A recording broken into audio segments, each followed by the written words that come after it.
Bonjour à tous, aujourd'hui je suis heureuse de vous retrouver sur le thème du changement.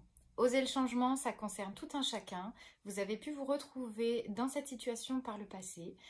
Vous pouvez être dans cette situation aujourd'hui ou vous pourrez vous retrouver dans cette situation demain. Le changement, c'est la vie et la vie nous contraint parfois. Le changement peut faire peur. Donc prendre des risques, effectivement, oser changer parce que la vie me l'impose, oser changer parce que je n'ai pas le choix. Rappelez-vous, on a toujours le choix de subir ou le choix de choisir.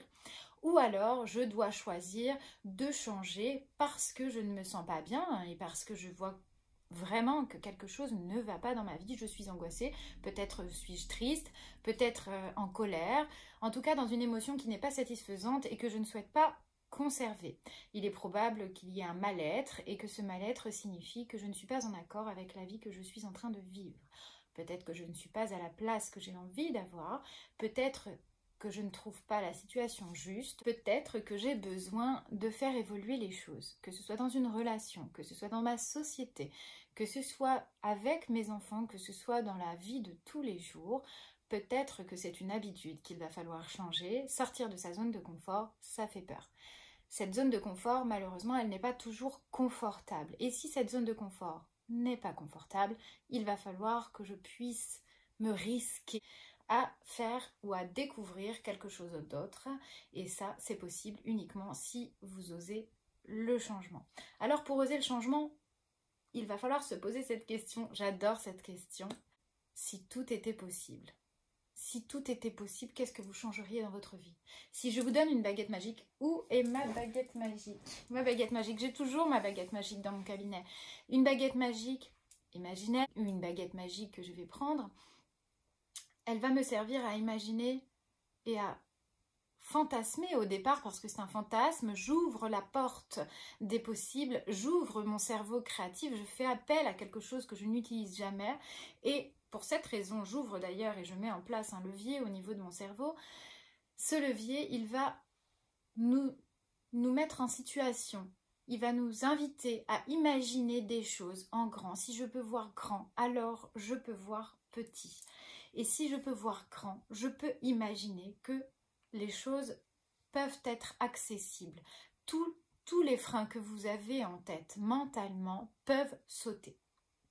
Et si tous les freins peuvent sauter, alors vous pouvez être cette personne qui initie ce changement. Donc, pas de limite, pas de problème d'argent, pas de problème de maladie, pas de problème d'une tierce personne, pas de problème de confiance en soi. Imaginez que tout est possible. Imaginez que vous avez confiance. Imaginez que vous avez les ressources que vous souhaiteriez avoir. Donc, la première étape pour oser le changement, c'est de pouvoir imaginer et visualiser que c'est possible. J'imagine ce monde où je vais devoir être dans cette nouvelle perspective, cette nouvelle vie peut-être, qu'elle me soit imposée ou que je doive choisir. Il faut déjà pouvoir le concevoir pour programmer votre cerveau à cette idée que ça puisse bien se passer. Et ça peut bien se passer seulement si vous vous mettez en situation. C'est un exercice, c'est un jeu même qu'on fait avec les plus petits. Le jeu du comme si, il marche du tonnerre. Donc risquez-vous, vous ne risquez pas grand-chose en réalité puisqu'il s'agit de votre esprit. Donc dans votre esprit, vous êtes en sécurité. À l'impossible, nul n'est tenu. Rappelez-vous cette phrase quand même, c'est encore une décision à prendre si on reste dans l'impossible. C'est parce que l'on choisit qu'effectivement, il y a peut-être écologiquement des avantages à rester dans cette situation. Toujours est-il que la vie, c'est le mouvement. Le mouvement, c'est la vie, d'accord? Et s'il y a un changement qui se présente à nous et qu'on est obligé d'y faire face, il va falloir l'assumer, il va falloir le vivre au mieux.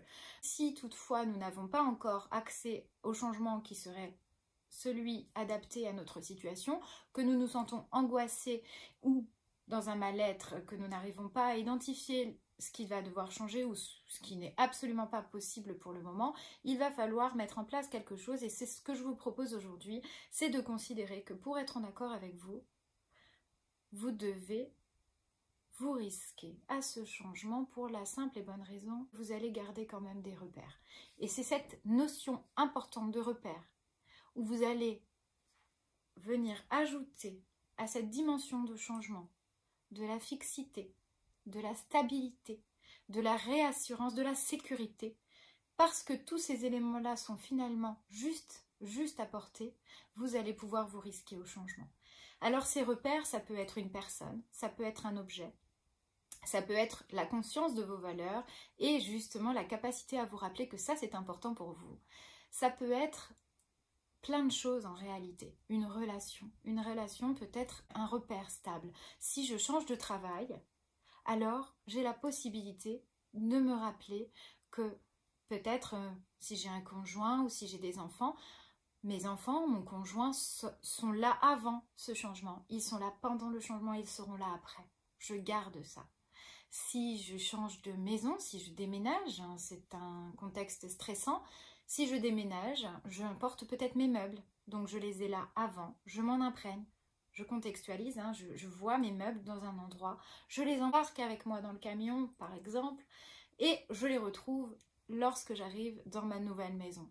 Ça permet d'aborder finalement les choses en gardant à l'esprit ce qui était là dans ma vie avant, ce qui est là dans ma vie après. Donc, les repères, je me les crée, je les pense, je les réfléchis, je vois finalement ce qui est là, ce qui est immuable. C'était important pour moi de vous parler de cette audace. Vous devez oser le changement pour être bien, pour être parfois aligné avec vous-même. Et je vous invite donc à mettre en pratique dès maintenant pour vos changements présents et à venir. Je vous rappelle que l'on attire ce que l'on rayonne, donc pensez-y. À bientôt.